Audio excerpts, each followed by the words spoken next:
Sudah bisa mulai ya, Mas? Iya, ya. Bentar aja, Pak. Oke. Oke, selamat malam, Bapak Nicholas Rinaldo.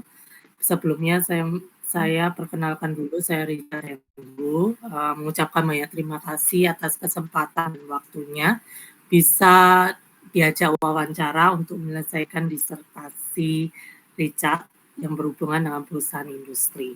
Oke, sebelumnya boleh perkenalkan dulu nama perusahaan dan perusahaan industri Bapak Nicholas ini di sektor apa aja. Terima kasih.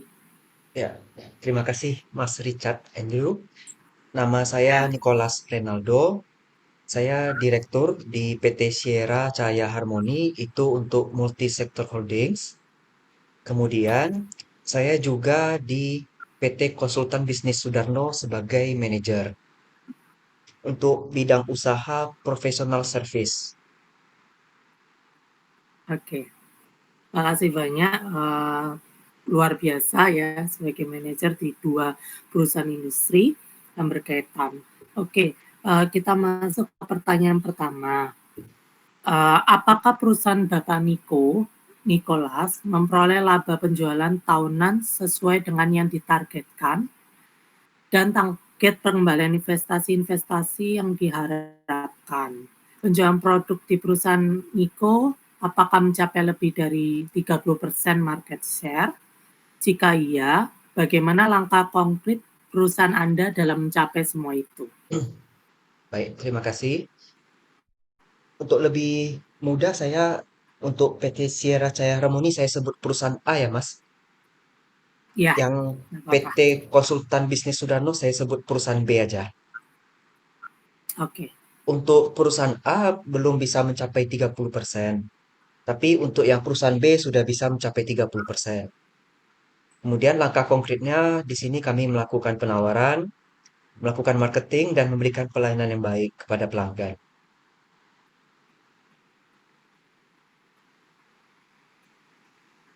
Apakah ada tambah lagi? Itu aja, Mas. Oke, terima kasih. Oke, jadi harus pelayanan terbaik lah intinya ya untuk Ya. pelanggan untuk mencapai target itu. Lalu kedua, mengapa perusahaan A dan B tadi kan perusahaan A dan B ya yang digeluti oleh Bapak Nicholas Renaldo lebih memilih kualitas produk yang harus lebih baik dari pesaing. Maksudnya meningkatkan kualitas produk. Tadi kan meningkatkan kualitas pelanggan. Bagaimana cara perusahaan Bapak Nicholas itu A dan B mempertahankan pelanggan daripada perusahaan pesaing? Perusahaan A mengupayakan pelayanan penerbitan dan pelayanan administrasi keuangan, akunting, audit lebih baik dengan secara langsung merespon dengan cepat dan menyediakan apa yang dibutuhkan pelanggan. Kalau perusahaan B memiliki kualitas dari pelayanan, di mana tim memberikan pelayanan terpadu one stop solution, di mana artinya apa yang mereka butuhkan akan kita berikan di perusahaan B. Dan juga timnya itu sudah lulusan sarjana, ada juga yang sudah lulusan magister. Itu Mas. Oke, jadi selain produk juga kualitas SDM ya. Ya, Jadi lulusan sarjana dan itu diperhatikan oleh Bapak Nicholas. Sangat luar biasa. Lalu kita lanjut pertanyaan selanjutnya. Bagaimana tingkat perputaran keluar masuknya karyawan di perusahaan Bapak Niko yang A dan B tadi? Apakah sering atau tidak dibandingkan pesaing? untuk kedua perusahaan hampir jarang sekali ada keluar masuk karyawan. Oke, sangat jarang ya. Ya, Menurut Bapak Niko kenapa ya? Kenapa jarang? Ini apa yang dilakukan Bapak Niko sebagai manajer owner dari perusahaan Bapak Niko untuk bisa mengatasi itu? kalau untuk perusahaan A kebetulan memang saya direktur, saya memang ada langsung turun tangan. Itu kadang ada dibantu sama adik juga. Kalau perusahaan B Hmm. itu kan punya orang. Saya kan ngikut sebagai manajer. Di situ saya perhatikan timnya sangat solid. Untuk bidang pekerjaan tertentu sudah ada orang-orangnya. Karena yang di perusahaan B itu fokus pada pelayanan konsultasi pajak. Jadi Oke. Semuanya sudah unggul lah untuk bidang masing-masing. Kalau untuk keluar masuk atau pindah kerja, saya melihat sejauh ini belum ada untuk di perusahaan B. Begitu, Oke, Mas. sangat luar ya, sangat luar biasa ya, di mana tingkat perputaran karyawan sekarang banyak ya di perusahaan, tapi Bapak Nicholas bisa mempertahankan itu di titik yang sangat rendah, bahkan nol. Oke, pertanyaan selanjutnya, bagaimana langkah perusahaan Bapak Nicholas dalam melakukan CSR? Sekarang kita masuk CSR terhadap sesama yang membutuhkan ya, maupun lingkungan lingkungan kan CSR ada banyak ya, CSR Ya, terhadap people dan planet. untuk CSR baik perusahaan A maupun perusahaan B ada melakukannya. Kita mengutamakannya di bidang pendidikan, berarti untuk sosial ya, sama di bidang untuk kemiskinan, untuk ekonominya. Kalau untuk lingkungan memang belum terlalu nampak ya dari hasil tindakan CSR kami. Tapi kami sudah berusaha untuk mengurangi pemakaian kertas. Tapi kalau dampak secara langsung ke masyarakat untuk lingkungan memang belum. Sinyalnya ini,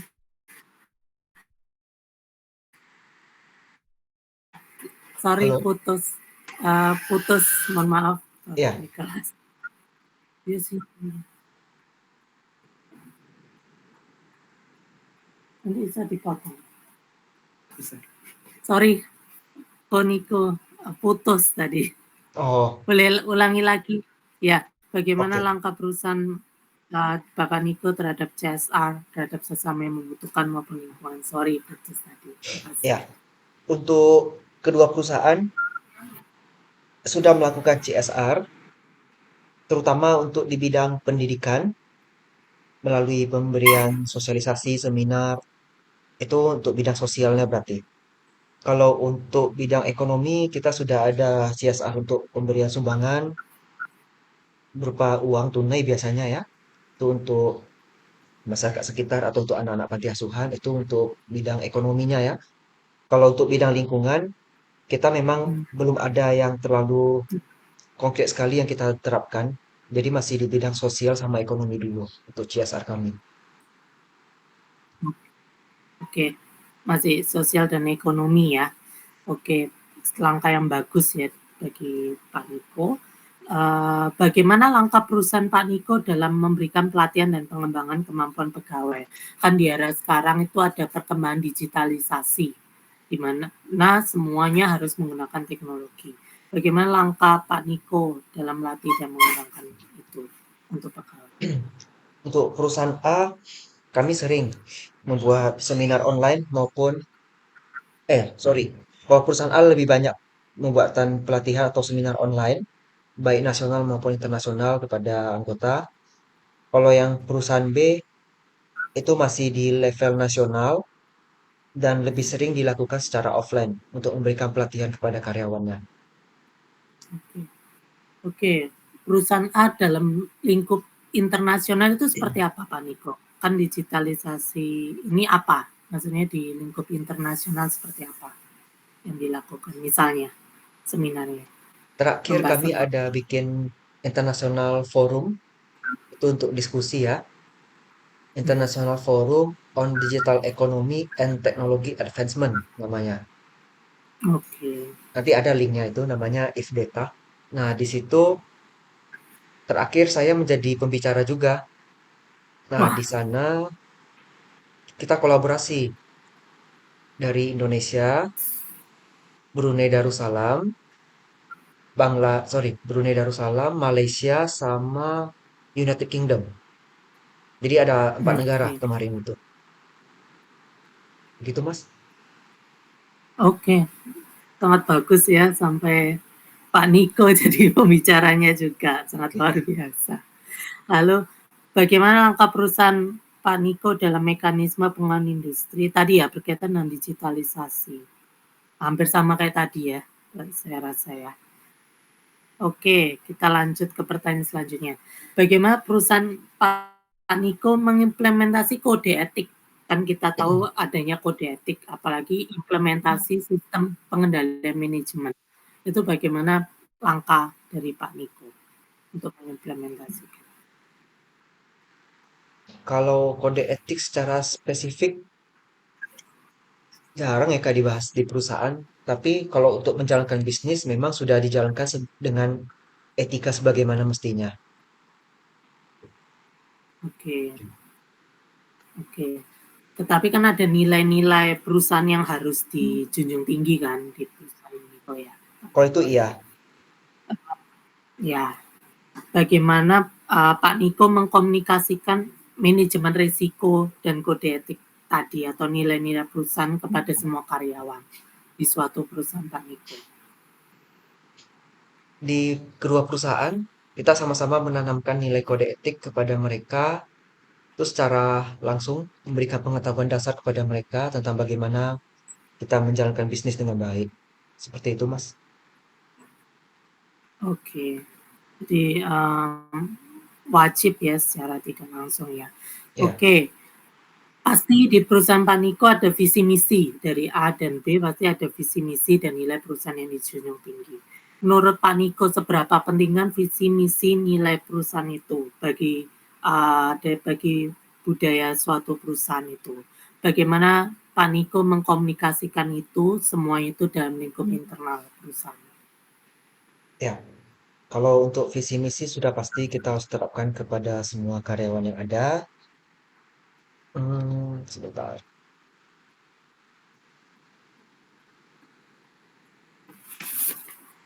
Kita mengkomunikasikannya melalui tindakan pelayanan kepada pelanggan, supaya bagaimana pelanggan itu merasa puas dengan pelayanan yang diberikan. Jadi itu sejalan dengan visi dan misi, serta pada akhirnya bisa meningkatkan nilai perusahaan kita juga. Oke, fokusnya pada pelanggan ya. Ya, Oke, jadi bisa memotivasi karyawan ya, visi misi bisa. nilai itu. Ya. Selanjutnya berhubungan dengan sistem pengukuran kinerja.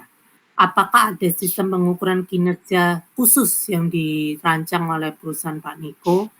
Kalau ada, bagaimana penerapannya dan fungsinya apa? Untuk perusahaan A, karena kebetulan masih sendiri yang pegang, jadi belum ada sistem penilaian kinerja.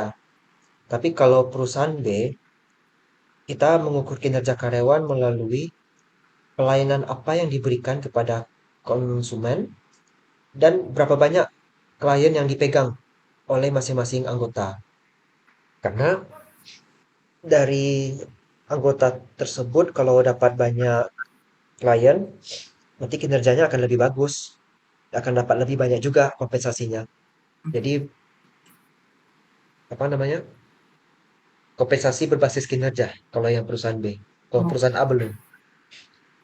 oke, jadi ada kompensasi sistem pengukuran kinerja yang coba dirancang oleh Pak Niko di perusahaan B ya.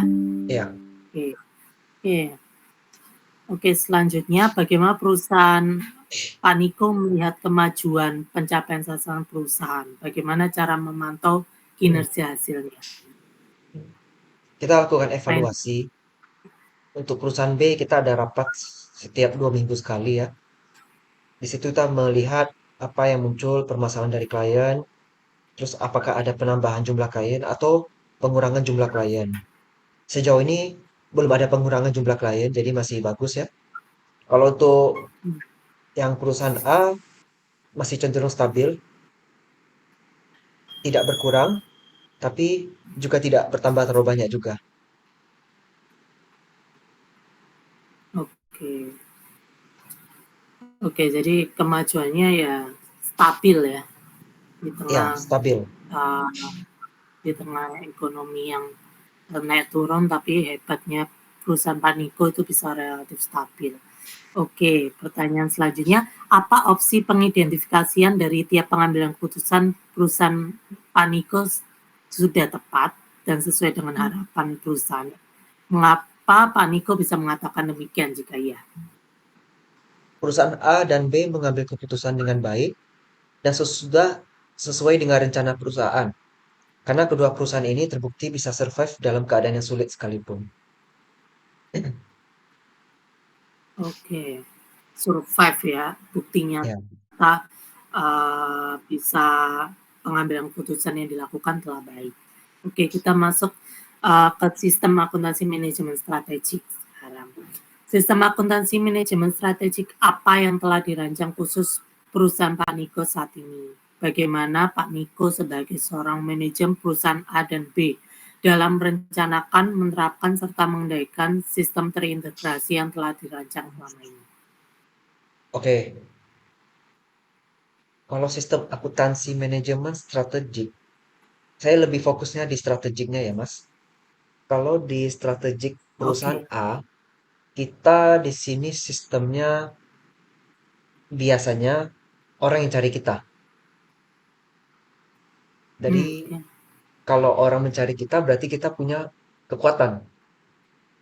Kekuatan kita lebih dominan daripada kelemahan kita ya. Kalau kita bahas tentang SWOT-nya di situ, Iya. karena berkaitan ke sana. Kalau di perusahaan B, untuk strategiknya masih kita yang mencari orang, kita yang masih mencari klien. Karena perusahaan B orientasinya untuk berkembang. Kalau yang Ya. perusahaan A itu orientasinya memang untuk berkembang juga, tapi memang untuk yang B, karena itu join dengan orang juga ya, dengan teman lain, kontribusi yang bisa diberikan saya kepada mereka tuh harus lebih besar. Kalau perusahaan A kan kebetulan masih punya pribadi ya, Iya. berkembang oke, stabil oke, tapi tidak pernah turun juga. Nah, jadi kalau strategiknya saya lihat dari kedua perusahaan ini sama-sama punya kekuatan yang unggul dan bisa memanfaatkan peluang. Kalau untuk ancaman, pasti ada. Karena kita bergerak di industri jasa ya. Perusahaan A kan lebih Hmm. ke jasa keuangan dan jasa publikasi. Kalau perusahaan B lebih kepada jasa konsultasi pajak. Di luar sana banyak juga yang seperti itu. Tapi untuk di level nasional, kita masih bisa dikatakan oke lah, masih bisa bersaing. Kemudian, perencanaan dan menerapkan sistem. Kalau perusahaan A, sementara masih sistem tradisional ya, boleh dikatakan seperti itu. Karena di perusahaan A, ya tiap bulan pasti ada aja gitu. Tapi kalau di perusahaan B, kita merencanaannya tuh memang berkembangnya tuh secara ekspansif ya, harus secara besar. Karena timnya lumayan banyak yang di perusahaan B. Nah, jadi untuk di perusahaan B, untuk pengendaliannya juga kita melalui rapat setiap 2 minggu sekali. Kita lakukan evaluasi dan sejauh ini hasilnya lumayan bagus. Oke, sangat baik ya sistem akuntansi manajemen strategik yang dirancang Pak Niko sampai ada analisis SWOT di dalamnya. Sampai ada trade peluang juga dilihat oleh perusahaan Pak Niko. Oke, pertanyaan selanjutnya Pak Niko tadi berkaitan dengan sistem lagi. Apakah sistem perusahaan tadi yang dirancang Pak Niko telah terintegrasi dalam setiap pengambilan keputusan? Kalau ada, bagaimana proses sistem terintegrasi itu dirancang oleh perusahaan Pak Niko? Untuk pengambilan keputusan di perusahaan A itu cenderung masih personal karena memang punya pribadi. Jadi soal integrasi ya masih pribadi gitu. Sulit dikatakan terintegrasi ya, karena Hmm, kalau integrasi kan harus lebih dari satu orang ya, minimal dua kan. betul. Nah, kalau yang di perusahaan B Hmm, karena itu timnya banyak, jadi untuk pengambilan keputusan kita pakai sistem desentralisasi. Jadi kepala-kepala bagiannya ada semua, nanti semuanya lapor ke direktur, begitu. oke. Jadi sistem integrasinya yang A belum tidak ada karena kan harus lebih dari satu orang, sedangkan yang B harus ada tapi masih relatif terintegrasi yang sederhana ya Mas. Ya, Oke, desentralisasi. lanjut ya desentralisasi. Oke, pertanyaan selanjutnya, bagaimana proses sistem terintegrasi itu yang telah dirancang itu, yang terutama yang B ya, karena kan yang A tidak ada, dalam mengukur kinerja ekonomi, sosial maupun lingkungan? Sistem untuk mengukur kinerja. Kalau kinerja ekonomi untuk di perusahaan B, itu kita terbuka sifatnya. Karena Oke, sistemnya anggota mencari klien, mereka kerjakan, mereka dapat penghasilan. Nanti kan ada tuh hitungannya. Sekian persen untuk hmm, kantor, sekian persen untuk manajer, sekian persen untuk si anggota yang bertugas. Jadi untuk rancangan kinerja ekonominya, saya rasa sudah cukup transparan. Kalau untuk kinerja sosial dan kinerja lingkungan itu masih belum, karena kita masih profit yang kita utamakan. ya, oke, I see ya. Oke, oke. Lalu kita masuk ke gaya kepemimpinan yang saya rasa di era sekarang adanya digitalisasi, gaya kepemimpinan juga cenderung lebih ke digital ya Mas. Orang yang tidak mampu memanfaatkan teknologi tidak mungkin bisa maju, apalagi seorang pemimpin, apalagi gaya kepemimpinannya tidak digital, menjadi fenomena yang menarik. Pertanyaan pertama untuk gaya kepemimpinan digital, bagaimana Anda sebagai manajer, Pak Niko, dalam mengadopsi dan beradaptasi terhadap perkembangan digital yang ada di era sekarang ini? Semikian rupa. Kalau untuk adopsi, ya kita memang seperti contohnya untuk mengirim surat, kita sarankan kepada mereka boleh kirimnya lewat email, kirim tagihan juga boleh lewat email atau lewat WA. Tapi kita membuat suatu kontrol di sana. Kalau kita tidak kontrol, bisa aja kan dibilang kita sudah kirim tapi mereka belum terima suratnya. Nah, sebagai manajer di sana ya kita harus berikan solusi. Contohnya, sudah kirim tagihan, mereka harus balas WA-nya kalau lewat WA maupun lewat email. Kalau kita kirimnya secara langsung kepada mereka, maka mereka tuh harus tanda tangan bukti bahwa dokumen sudah diterima. Nah, tapi kalau kita bicara digital berarti kan harus lebih kepada email sama WhatsApp ya contohnya. Ya, Ya, kurang lebih seperti itu. Itu untuk yang perusahaan B.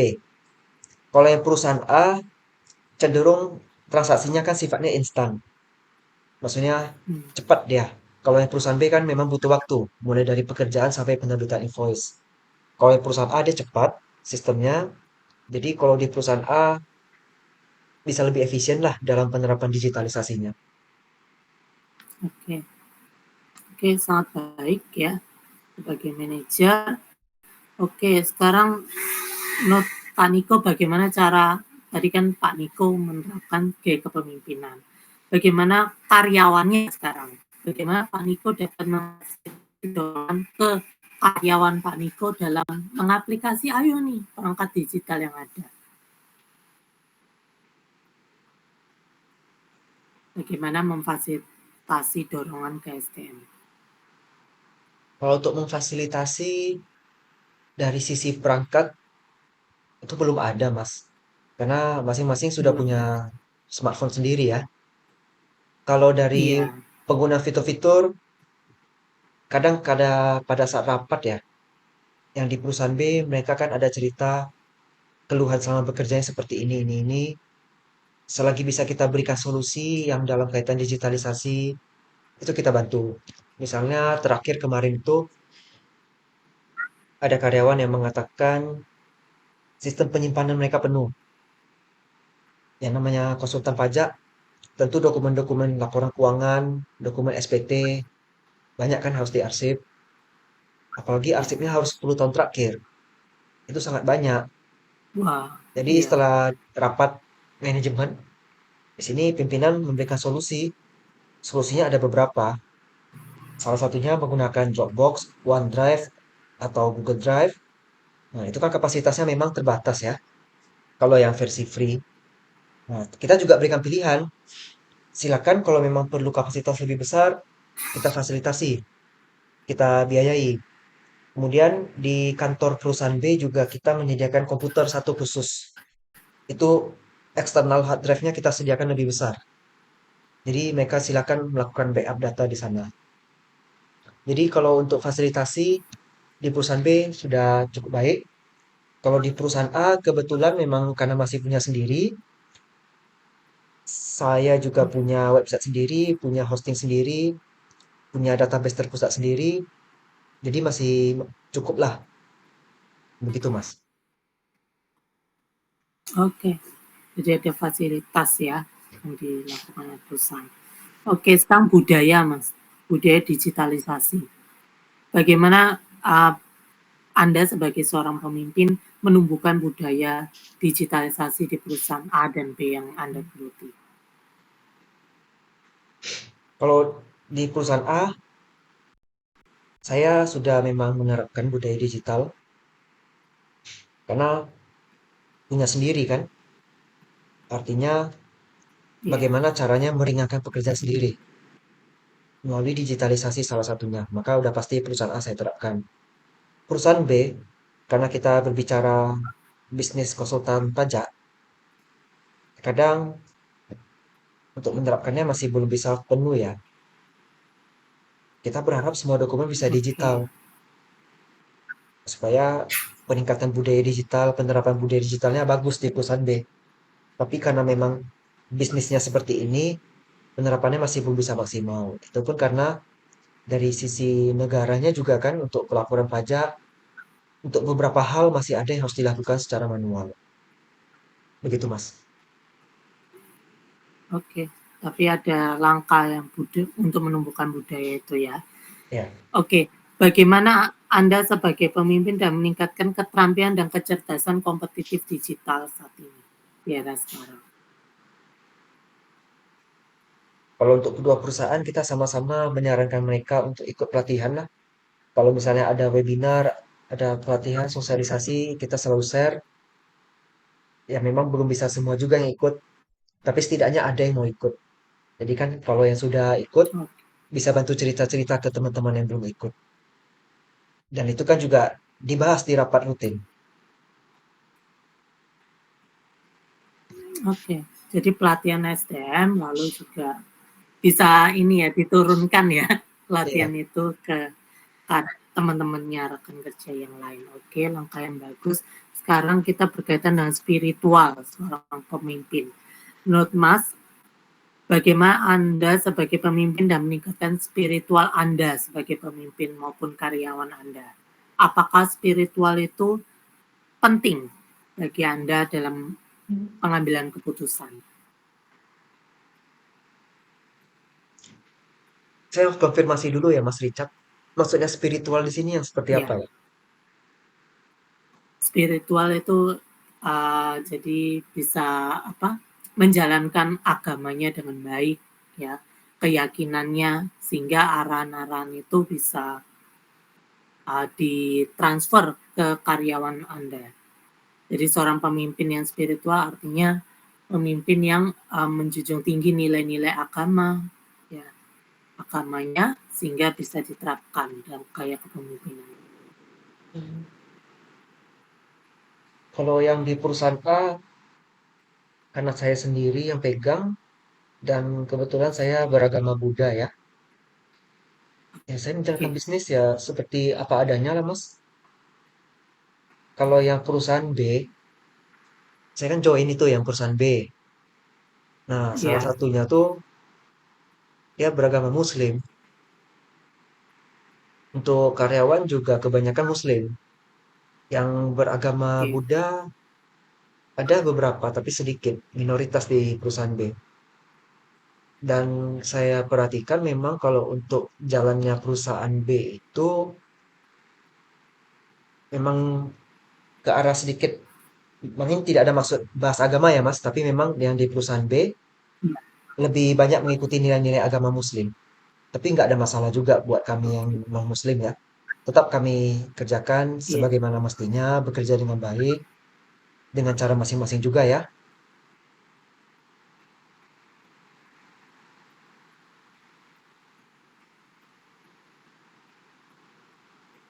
Oke Mas? tapi nilai agamanya tertransfer enggak? Maksudnya Mas sebagai seorang pemimpin menerapkan nilai-nilai agama yang Mas junjung enggak ke karyawan Anda?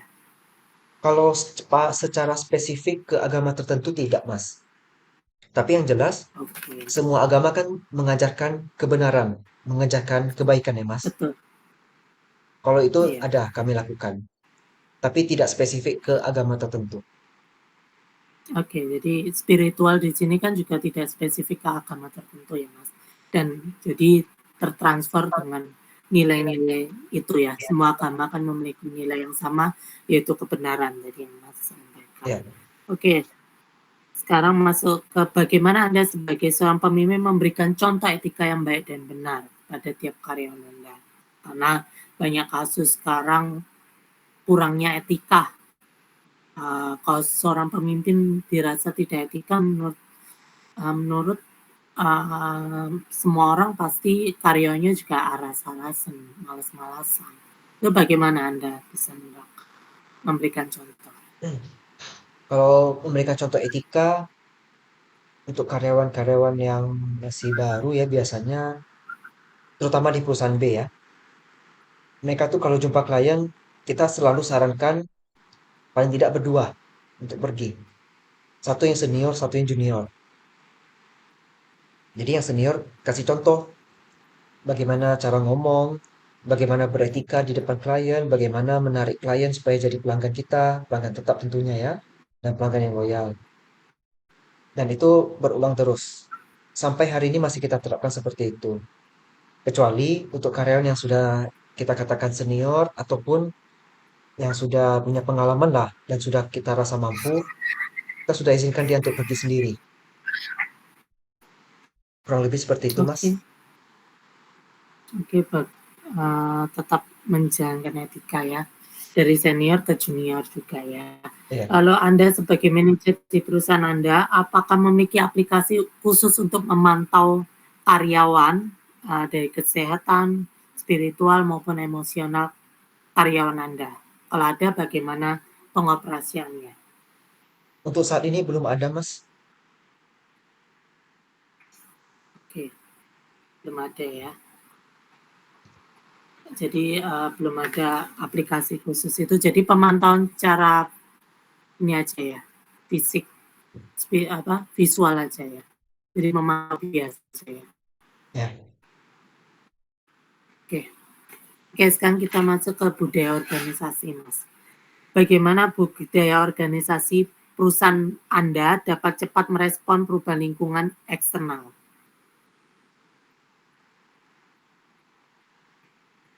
Merespon perubahan lingkungan. Saya agak sulit juga jawabnya. Karena setiap kali ada perubahan rasanya bisa-bisa aja kami lakukan. Kami bisa ngikutin semua. Saya kurang Jadi tahu bisa juga kenapa bisa. beradaptasi. Saya kurang tahu Oke, kenapa bisa bisa beradaptasi ya. Tapi selama ini ya bisa aja lewat. Oke, jadi keren ya pesan Mas ya, bisa apapun kayak pandemi juga kemarin bisa ya teratasi, kan mendadak, lalu juga hal yang baru itu Oh, mudah ya. karena kita geraknya bidang jasa ya, Mas. Kan tidak perlu Oke, kontak fisik juga itu. Jadi nggak ada oh masalah iya, juga selama ini. oke. Jadi bisa cepat lah ya merespon ya. Iya. Uh, apa adanya. Oke. Bagaimana Anda sebagai manajer di perusahaan Anda menumbuhkan budaya kreativitas dan inovasi digital dan meningkatkan operasional perusahaan? Kalau kreativitas, karyawan kami betul-betul kreatif lah. Gimana caranya selalu mereka dapat solusi. Dan itu Oke. bukan bukan kami yang numbuhkan sih, tapi memang dari merekanya. Mereka sangat antusias. Apalagi yang perusahaan B itu. Oke, kira-kira kreatifnya seperti apa, Mas? Ya, kalau kreatif seperti apa, nggak bisa saya jawab di sini. Contoh satu. Oh, Karena nggak bisa jawab. ini Oke, kan apa? permasalahan klien untuk pajaknya kan beda-beda. Kalau Iya, saya cerita nanti malah terbongkar rahasia klien kan. iya, iya. Oke, nggak apa-apa, Mas. Oke, thank you, Mas. Lalu lanjut, bagaimana cara Anda sebagai manajer dalam memberdayakan karyawan dan mempercayai tim dalam setiap pengambilan keputusan dan pemecahan masalah yang ada? Kalau perusahaan A kan nggak ada karyawan ya, boleh dikatakan begitu ya. Masih sendiri saya, jadi itu nggak ada memberdayakan. Ya kalau dibilang bantu-bantu sih ada, ya adik saya yang bantu. Kalau yang perusahaan B, kita memang setiap kan dari direktur komisaris kan, terus ada Iya. manajer masing-masing bidang. Nah, dari manajer itulah ngambil keputusan, kasih masalah, memberi keputusan, kasih solusi untuk memecahkan masalah. Kemudian untuk rapat rutin kita kan kalau di perusahaan-perusahaan besar pada umumnya kan yang rapat itu dibikin 2 kali. Rapat yang dari middle ke low, terus ada lagi rapat dari middle ke up kan. Kalau di Iya. perusahaan B, semua jenjang kita ikutkan dalam rapat. Jadi semua ada ketika ada masalah, cerita, semua manajer ataupun direktur langsung kasih solusi di tempat. Seperti itu, Mas. Oke. Oke, sangat bagus ya dan pemecahan masalahnya. Bagaimana cara Anda sebagai manajer melibatkan karyawan dalam tiap pengambilan keputusan dan meningkatkan tingkat keberhasilan perusahaan Anda? Ya, kalau yang perusahaan A nggak ada ya, Mas. Kalau yang perusahaan B, seperti Iya. yang tadi saya ceritakan, kita semuanya kita kumpulkan untuk rapat rutin. Kita bahas di sana, kita kasih solusi, dan solusi ini juga sudah dipertimbangkan oleh beberapa manajer tentunya. Jadi tingkat keberhasilannya bisa lebih tinggi untuk menyelesaikan masalah itu. Dari rapat rutin itu ya, Mas. Ya, Oke. Bagaimana Anda sebagai manajer meningkatkan budaya kepemimpinan transformasional di dalam suatu organisasi? transformasional itu berarti kita melakukan sebuah perubahan. Perubahannya juga perubahan besar supaya bisa menjadi lebih baik. Kalau di perusahaan A, karena saya sendiri juga, ya saya langsung pegang gitu. Kalau yang Hmm. di perusahaan B itu sempat terjadi, dibilang kendala bukan ya, bukan kendala. Jadi perusahaan B itu kan PT bentuknya ya. Sebelumnya itu dia Hmm. bentuknya orang pribadi punya. Orang pribadi Oke. kebetulan dia bulan Juli kemarin wafat, meninggal dunia. Itu dilanjutin ke istrinya sama anak-anaknya. Nah, dari istri sama anak-anak itu lanjut ke bentuk PT. Dibentuklah sebuah PT, berarti kan cara kepemimpinannya semuanya berubah. Kalau yang dulu, Hmm. sebelum bapak yang pemilik aslinya meninggal, untuk kepemimpinan memang belum ke arah transformasional ya. Dia kepemimpinannya, saya kurang tahu kalau di SDM sebutnya kepemimpinan apa. Dia lebih boleh dikatakan fleksibel, luwes, apa yang dibutuhkan dia bisa kasih. Nah, setelah ini kan diganti ke istri dan anak-anaknya, tentu metode kepemimpinan Hmm. berubah menuju yang transformasional yang tadi Mas sebut. Jadi dari Oke. segi lini bisnisnya pun, kepemimpinan yang lama, segi lini bisnisnya belum banyak. Tapi setelah kepemimpinan yang baru, lini bisnisnya dibuat cukup banyak. Contohnya dari saya sendirilah. Saya kan bergabung semenjak PT-nya ini baru dibentuk. Sebelum-sebelumnya saya Hmm. ada juga ikut bapak yang itu, tapi lebih tepatnya saya bantu dari sisi akademisnya sebagai dosen. Dia kebetulan dosen juga bapak itu. Nah, Hmm. waktu sudah ganti ke PT oleh istri dan anak-anaknya, saya diajak masuk secara resmi. Saya dijadikan sebagai manajer riset dan pelatihan. Nah, itu lini bisnis baru di Hmm. dalam PT ini.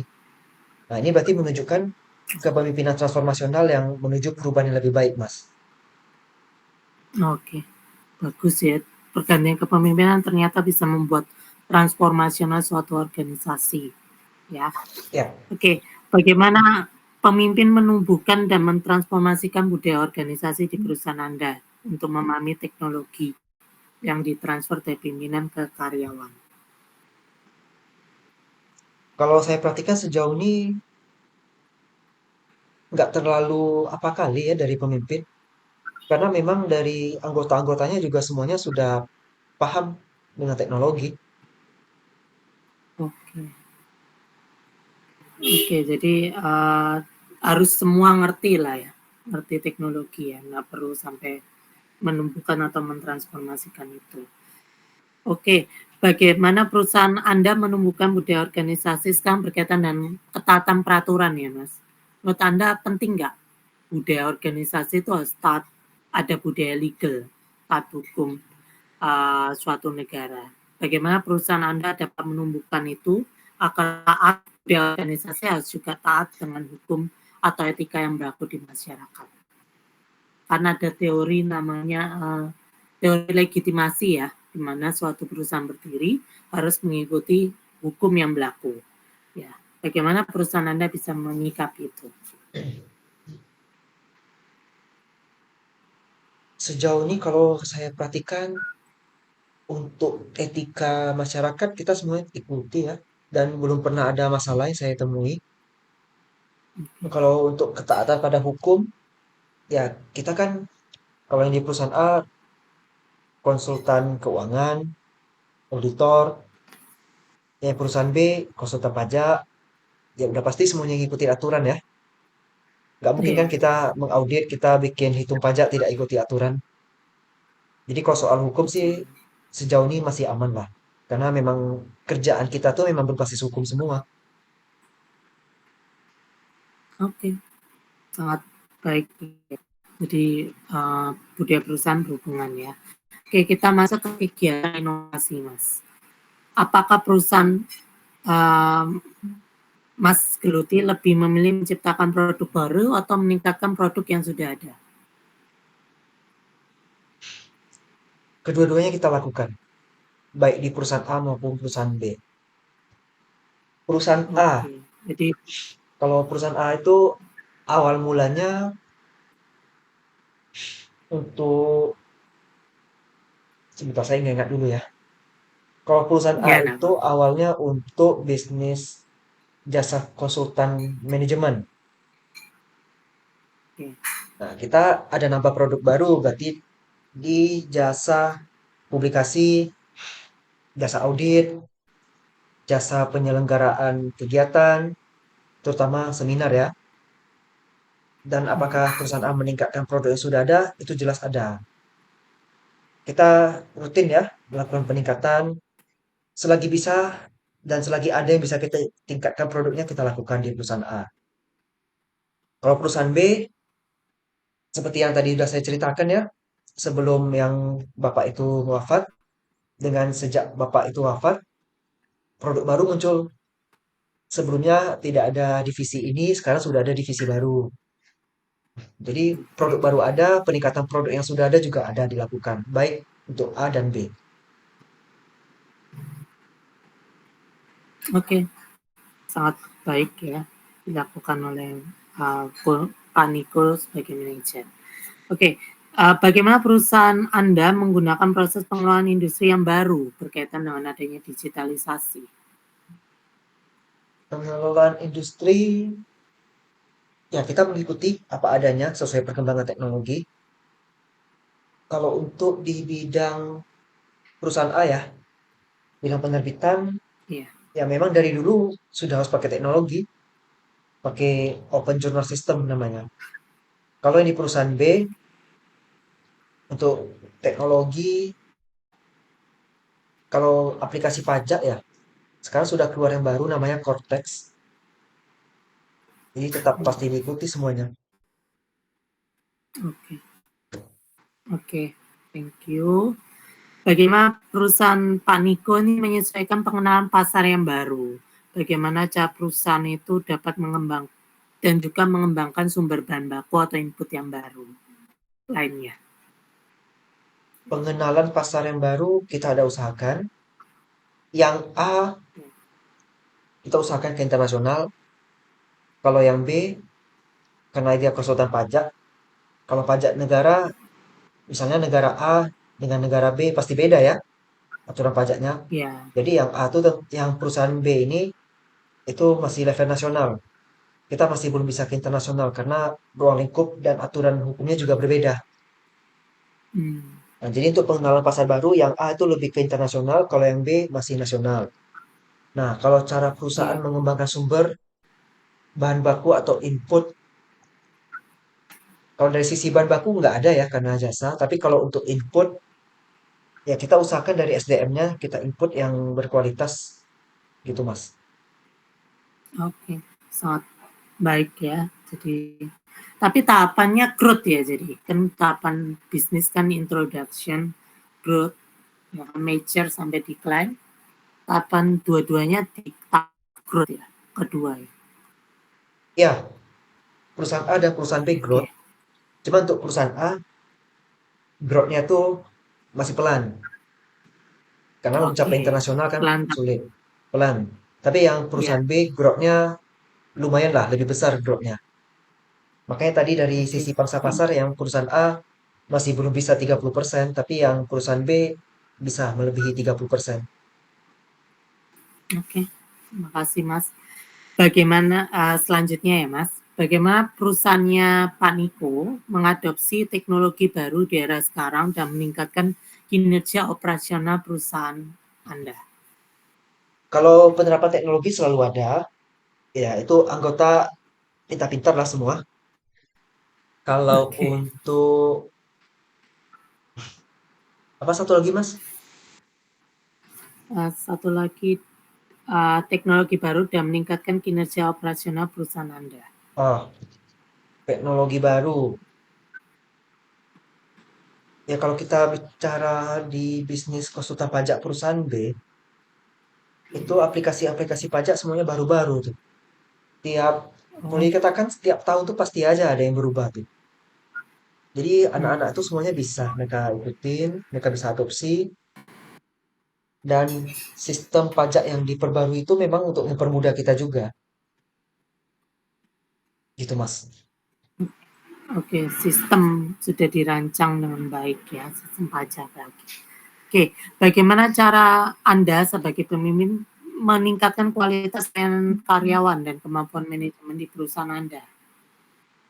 Kualitas pelayanan, kita sudah banyak cerita tadi ya tentang kualitas pelayanan di awal. Ya Ya, bagaimana kita berkomunikasi dengan mereka, memberikan bukti kinerja kita, seperti itu. Kalau oke, meningkatkan kemampuan manajemen ya kita rapat terus, rapat rutin, kita lihat apa yang kurang. Misalnya mereka kurang paham tentang bagaimana berkomunikasi, ya kita bikin pelatihan bagaimana kita komunikasi yang baik. Mereka kurang paham tentang audit, ya kita kasih pelatihan tentang audit, begitu. oke.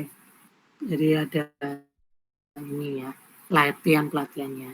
Oke, kita masuk ke kepuasan kerja itu penting ya, Mas. Ya, Bagaimana cara Anda sebagai manajer membuka peluang peningkatan skill? Tadi kan sudah disebut peningkatan skill. Digital karyawan sampai internasional bahkan. Agar sangat terbuka lebar bagi perusahaan Anda dan memberikan kepuasan kerja. Menurut Anda dari pelatihan-pelatihan tadi nasional maupun internasional, apakah memberikan puas nih? Ya kalau Pak Niko kan S3 ya, pasti kan puas nih kalau ada pelatihan-pelatihan. Menurut apakah karyawan akan merasa puas kalau ada pelatihan karyawan? Bagaimana terutama meningkatkan peluang? ya, terutama untuk yang perusahaan B ya, mereka Iya, antusias malah. on business. Karena ini konsultan ya, Mas. Iya,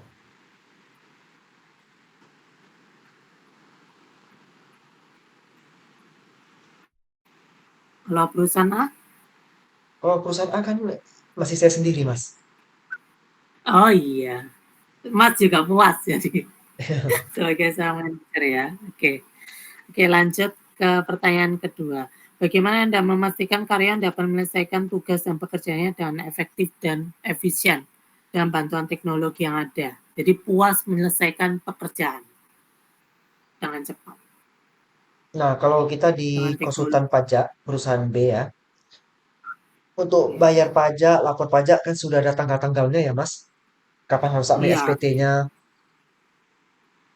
Ya, mereka kalau bisa paling lambat 1 hari sebelum batas waktu udah puas banget mereka ini.